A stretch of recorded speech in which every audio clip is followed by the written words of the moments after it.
Bismillahirrahmanirrahim. Assalamualaikum warahmatullahi wabarakatuh. Selamat Waalaikumsalam pagi. warahmatullahi wabarakatuh. Selamat pagi dan selamat datang kepada teman-teman semua. Alhamdulillah, puji dan syukur, marilah kita panjatkan kehadirat Allah Subhanahu wa taala. Karena berkat darinya lah kita bisa berkumpul di sini pada hari ini tanggal 14 Juli 2022 untuk berdiskusi dan sama-sama bertukar pikiran mengenai smart governance dan smart ASN. Sebelumnya perkenalkan terlebih dahulu, nama saya Rini Hardianti. Selaku moderator, saya bertugas di UPTD Puskesmas Cikundul sebagai tenaga sanitarian. Dan di sini ada beberapa audiens kita.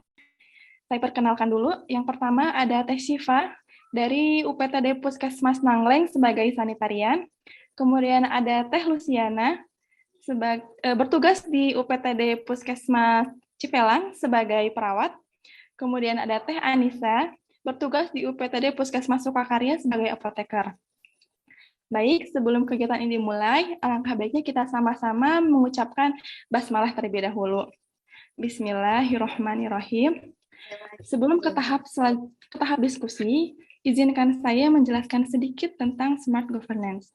Smart governance atau tata kelola pemerintahan cerdas bertujuan untuk mewujudkan peningkatan kinerja pelayanan publik, kinerja birokrasi pemerintahan, dan kinerja efisiensi kebijakan publik. Sasaran dari smart governance adalah mewujudkan tata kelola dan tata pamong pemerintahan daerah yang efektif, efisien, komunikatif, dan terus melakukan peningkatan kinerja birokrasi melalui inovasi dan adopsi teknologi. Maka dari definisi tersebut dapat kita simpulkan bahwa perkembangan teknologi informasi mempunyai peran penting dan terwujudnya smart governance. Mari kita semua sebagai ASN harus mampu memahami dan mengikuti perkembangan literasi digital demi mewujudkan smart governance dalam birokrasi kelas dunia tahun 2024. Hari ini juga kita akan membahas mengenai tentang SPBE, yaitu singkatan dari Sistem Pemerintahan Berbasis Elektronik, yaitu penyelenggaraan pemerintahan yang memanfaatkan teknologi informasi dan komunikasi untuk memberikan layanan kepada pengguna SPBE. Contoh penerapan SPBE di instansi ini adalah penggunaan absen online. Seperti kita ketahui, absen sangat penting untuk mengetahui kehadiran sebagai pegawai dalam suatu instansi. Sistem absensi sekarang sudah mulai berkembang dengan adanya smartphone atau gadget. Dalam absensi online ini ini berisi absensi kedatangan, absensi kepulangan, absensi sakit, izin, cuti dan dinas dalam dan dinas luar. Dari sini kita bisa mengetahui tingkat kedisiplinan, ketepatan waktu seorang ASN. Nah, sekarang bagaimana pendapat dan pandangan teman-teman semua mengenai absensi online ini? Boleh raise hand terlebih dahulu. Kira-kira siapa? Boleh, Teh Anissa, kira-kira apa pendapatnya? Ya, jadi setelah beberapa bulan saya menggunakan MySipka ini, saya merasakan banyak manfaatnya ya Teh ya. Yang pertama saya merasakan bahwa MySipka ini mudah diakses, jadi hanya dengan jari aja kita udah bisa absen gitu, tanpa harus kita pergi ke suatu tempat untuk absen. Terus juga waktu jadi lebih efisien ya Teh, karena dia di handphone yang bisa kita bawa kemana-mana, jadi selama kita ada di wilayah kerja, kita bisa dengan mudahnya absen gitu. Terus kalau bagi instansi, ini MySipka ini bisa menghemat anggaran biaya pengadaan barang ya, jadi kita tidak perlu mengadakan mesin absen dan juga tidak perlu membayar biaya maintenance-nya. Dengan MySipka ini kita juga bisa memastikan kinerja karyawan.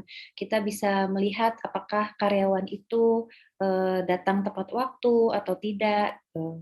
Terus dari MySipka ini kita juga bisa memantau kegiatan karyawan, apakah karyawan itu sedang dinas luar, ataukah dia sakit, ataukah dia cuti, itu kan tertulis jelas di situ seperti apa keterangannya. Dan yang terakhir, manfaat bagi instansi yaitu meningkatkan kedisiplinan karyawan. Jadi karena MySipka ini terhubung dengan internet, jaringan internet, jadi dia bersifat real time. Misal kita masuk jam 7, ya tercatatnya jam 7. Begitu, Teh. Terima kasih kepada Teh Anissa atas pendapatnya. Jadi di sini Teh Anissa menjelaskan mengenai manfaat dan kelebihannya sebagai absensi online ya. Yang pertama, menghemat anggaran biaya. Kemudian dapat digunakan untuk memastikan kinerja karyawan ya. Terus digunakan untuk memantau karyawannya juga ya. Dan dapat meningkatkan kedisiplinan karyawan. Kemudian adakah sanggahan atau pendapat dari teman-teman yang lain? Boleh raise hand? Boleh Teh Syifa, gimana pendapatnya? Di balik tadi manfaat dan kegunaannya MySipka ini, kita juga harus melihat dari sisi kekurangan atau ketidaksempurnaan MySipka ini ya.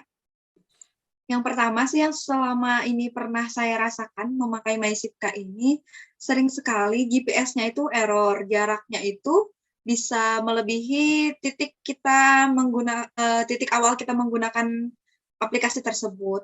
Misalkan maksimal kita menggunakan kan 10 meter, namun pada kenyataannya terkadang di aplikasi itu tertulis bisa lebih dari 10 meter.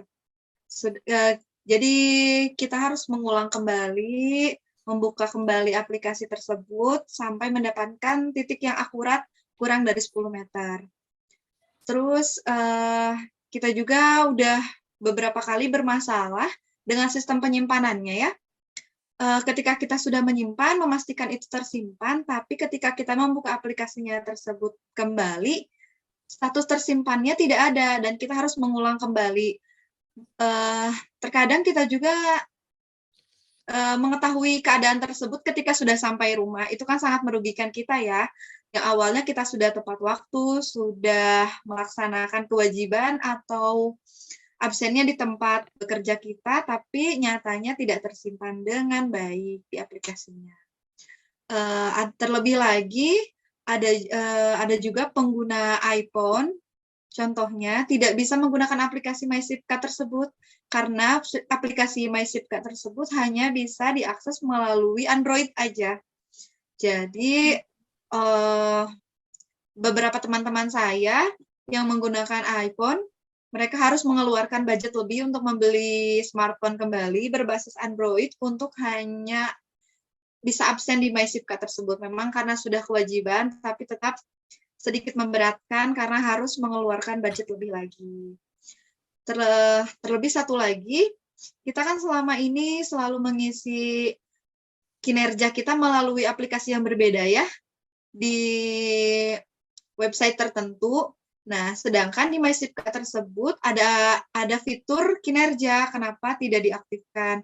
Sayang sekali, jadi kita harus melakukan 2 kali buka aplikasi ya untuk menginput absensi dan kinerja. Padahal kalau misalkan bisa disatukan mungkin akan lebih efektif sama efisien ya. Mungkin segitu Teh ada pendapat saya. Terima kasih moderator. Baik, terima kasih kepada Teh Syifa. Di sini saya menyimpulkan pendapat tentang Teh Syifa, yaitu yang pertama, aplikasi MySipka masih sering error, ya seperti GPS selalu jauh, sudah di-save tapi tidak tersimpan, ya betul. Terus yang kedua, penggunaan aplikasi hanya bisa diakses oleh Android saja.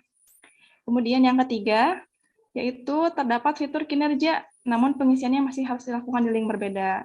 Baik, terima kasih kepada Teh Syifa. Sekarang bagaimana pendapat Teh Luciana kira-kira tentang absensi online ini? Kalau menurut saya dari suatu aplikasi itu pasti ada kelebihan dan kekurangannya ya. Namun setiap kendala itu kita harus mempelajari dan memperdalam lagi gitu bagaimana solusi untuk kekurangan tersebut. Misalnya jika ada masalah server, kita bisa melakukan maintenance secara berkala sehingga aplikasi bisa bekerja dan berjalan dengan maksimal, tentu dengan tenaga ahli khusus yang bisa mengatasi kendala tersebut.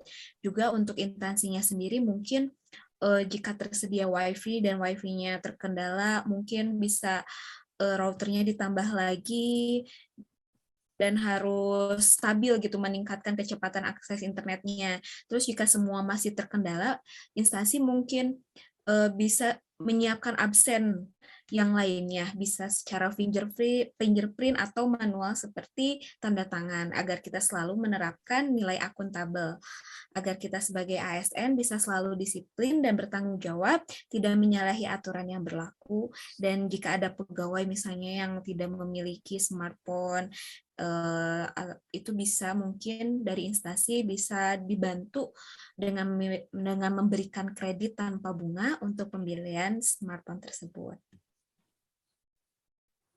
Begitu. Nah, sudah cukup. Terima kasih kepada Teh Luciana. Baik, di sini saya menyimpulkan apa yang disampaikan oleh Teh Luciana tadi.